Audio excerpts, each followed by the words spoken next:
વંદે આજના ward number 4 ના ward number 5 ના ઉદઘાટન કાર્યક્રમમાં ઉપસ્થિત અમારા શહેર ભાજપના યુવા અધ્યક્ષ ઘનશ્યામભાઈ સાગરાણી, આ વોર્ડના અને ભાજપના સિનિયર આગેવાન એવા રસીમભાઈ ડોડિયા, ભારતીય જનતા પક્ષના હિતેચ્છુ અને નામાંકિત ડોક્ટર આ સાહેબના ડોક્ટર કવળિયા સાહેબ, અમારા જિલ્લા ભાજપના ઉપાધ્યક્ષ મનોજભાઈ મેડા, અમારા શહેર ભાજપના પૂર્વ પ્રમુખ ધીરુભાઈ કોટડિયા, અલ્પેશભાઈ, રાહુલભાઈ, ચારે ઉમેદવારો, અમારા યુવા મોરચાના મારા જૂના સાથી તો નિતેશભાઈ ડોડિયા, ચારે ચાર ઉમેદવાર, સતવારા સમાજના પ્રમુખ વિઠ્ઠલભાઈ, સામે બેઠેલા અમારા વડીલ શ્રી પ્રકાશભાઈ, પ્રભુભાઈ, અમારા ભરતભાઈ, આમ તો બધાય મારા જૂના વોર્ડના બધા મારા મતદારો ભાઈઓ તથા બહેનો, એક ચિરાગભાઈએ અઘરું કામ અમને સોંપી દીધું કે આશીર્વાદ તમારે આપવાના છે. મિત્રો, અમે કોઈ આશીર્વાદ આપવા લાયક છીએ કે નહીં એ તો ખબર નથી, પરંતુ એટલો વિશ્વાસ અપાવું છું ચિરાગભાઈ અને ચારે ઉમેદવારો, મતદારોએ મને 3 વખત ખૂબ પ્રેમ આપ્યો છે. આ વોર્ડમાંથી મને ખૂબ દિલથી, મારી આ વોર્ડમાં જ્ઞાતિ નાની હોવા છતાં આ વોર્ડમાં પેટ પ્રેમ હંમેશા આ વોર્ડનો અને આપ સૌનો હું ઋણી રહીશ. આપે જે અમને જેટલો પ્રેમ આપ્યો છે, ચિરાગભાઈને અમે આશીર્વાદ તો ન આપી શકીએ, પણ એટલો વિશ્વાસથી કહું છું ચિરાગભાઈ, તમારી ટીમને, વિજયભાઈ, મહેશભાઈ, સત્યમભાઈને, કે અમારો સહકાર પહેલેથી લઈને છેલ્લે સુધી હશે. બીજી એક વાત એમાં ઉમેરું હજી કે ગયા વખતે સાકળ તૂટી જાય ને તો સાકળ નબળી પડી જાય છે. પ્રકાશભાઈ, ગયા વખતે અમારી સાકળ તૂટી ગઈ હતી, હરેશભાઈ પટોડિયા નામની એક કડી ખૂટતી કડી હતી. એટલે મનોજભાઈ, આ વખતે જિલ્લા ભાજપને અને શહેર ભાજપને અમે વિશ્વાસ અપાવીએ છીએ કે આ વોર્ડમાંથી 5 નંબરના વોર્ડમાંથી અમે 4 સીટ જીતેલા અમારી ખૂટતી કડી અમે આ વખતે પૂરી કરી દેશું. ઉમેદવારો પણ સારા છે. ચિરાગભાઈ કીધું સામે હરીફ પક્ષે એવા કોઈ મોટા નામ નથી, અને હોય તો પણ ભારતીય જનતા પક્ષ સાથે અત્યારે એક વેવ ચાલે છે, એક મોજું છે. અને એવું કહેવાય છે કે મોજાની સામે ન ચલાય, દરિયાની સામા પૂરે ન ચલાય. ભારતીય જનતા પક્ષ એક એવો પક્ષ છે કે વણભાગે બધું આપે છે.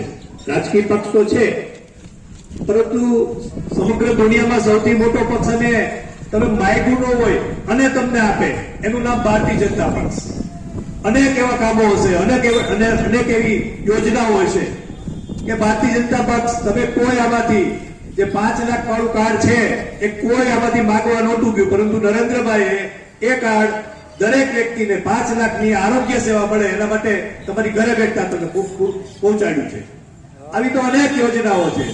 મારે એક બીજી ગઈકાલની ઘટના આપને સૌને યાદ કરાવી છે. મિત્રો, ગઈકાલે જે વિરોધ પક્ષે આ દેશમાં હીન પ્રવૃત્તિ કરી છે, બહુ મોટું પાપ કર્યું છે. આપણી સંસદમાં જે ગઈકાલે તમાશો થયો, આમાં આપણા બધાના ઘરે બહેનો હશે, માતાઓ હશે. મિત્રો, અત્યારના જમાનામાં નારી શક્તિ કેવડી મોટી શક્તિ લઈને આગળ આવે છે, અને આ વિરોધ પક્ષે જે નારી શક્તિ માટેનો મહિલાનો અનામતનો કાયદો છે એ વિરોધ કરીને પાસ ન થવા દીધું. મિત્રો, વિચારજો, અહીંયા બહેનોની સંખ્યા ઓછી છે, બાકી મારે બહેનોને કહેવું હતું કે આ વિરોધ પક્ષને જોઈને તમાચો મારીને કાઢી મૂકજો, કારણ કે એમણે જે પાપ અને હીન પ્રવૃત્તિ કરી છે આ દેશ સાથે, આ દેશ ક્યારેય નહીં ભૂલે. આ દેશની બહેનો અત્યારે રસ્તા પર ઉતરી ગઈ છે. ભારતીય જનતા પક્ષ રાષ્ટ્રીય પક્ષ છે, રાષ્ટ્ર એના માટે સર્વોપરી છે. રાષ્ટ્રના સીમાડાઓ અત્યારે એમના નરેન્દ્રભાઈના નેતૃત્વમાં કેટલા સુરક્ષિત છે આપણે સૌ જાણીએ છીએ. ઓપરેશન સિંદૂર હોય, બાલાકોટ હોય, કે જે આપણા પાડોશીઓ આપણી સામે ઊંચી આંખ કરીને ન જોઈ શકે એવો જવાબ આપણે અત્યારે એમને આપી શકીએ છીએ. મારો કહેવાનો અર્થ છે કે ભારતીય જનતા પક્ષની બોડી આવે આ રોડમાં. ઘનશ્યામભાઈ, અમારે 1 ફૂટ એવો રોડ નથી વોર્ડ નંબર 5 માં આનંદભાઈ કે જ્યાં રોડ ન બન્યો હોય. રશ્મિનભાઈ, નિતેશભાઈ, હું અગાઉ આ વોર્ડમાંથી જીતા છે. હું એક નગરપાલિકાની નાની એવી આપણે સમજ આપીને મારી વાત પૂરી કરીશ કે પાલિકા છે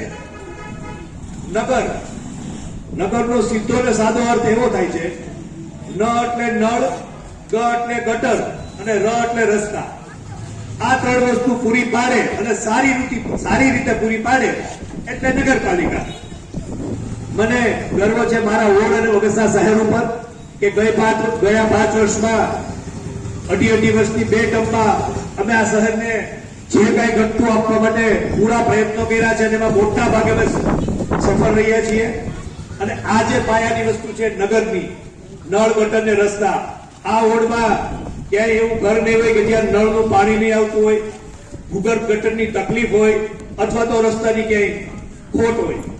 મિત્રો, અમારો પ્રયાસ અગાઉ પણ રહ્યો છે કે છેવાડાના માનવી સુધી ભારતીય જનતા પક્ષનો સ્વયંસેવક, એમનો સભ્ય પહોંચે. આ શહેરને, આ ગામને અમે પૂરા પ્રયત્નો, અમારાથી બનતા પૂરા પ્રયત્નો કરી અને સર્વાંગી વિકાસ કરવાના પ્રયત્નો કરશું. આપ સૌ 26 તારીખે આપનો મતદાન ભારતીય જનતા પક્ષ તરફથી કરો એવી આપ સૌને વિનંતી કરી વિરમું છું. વંદે માતરમ. ભારત માતા કી જય.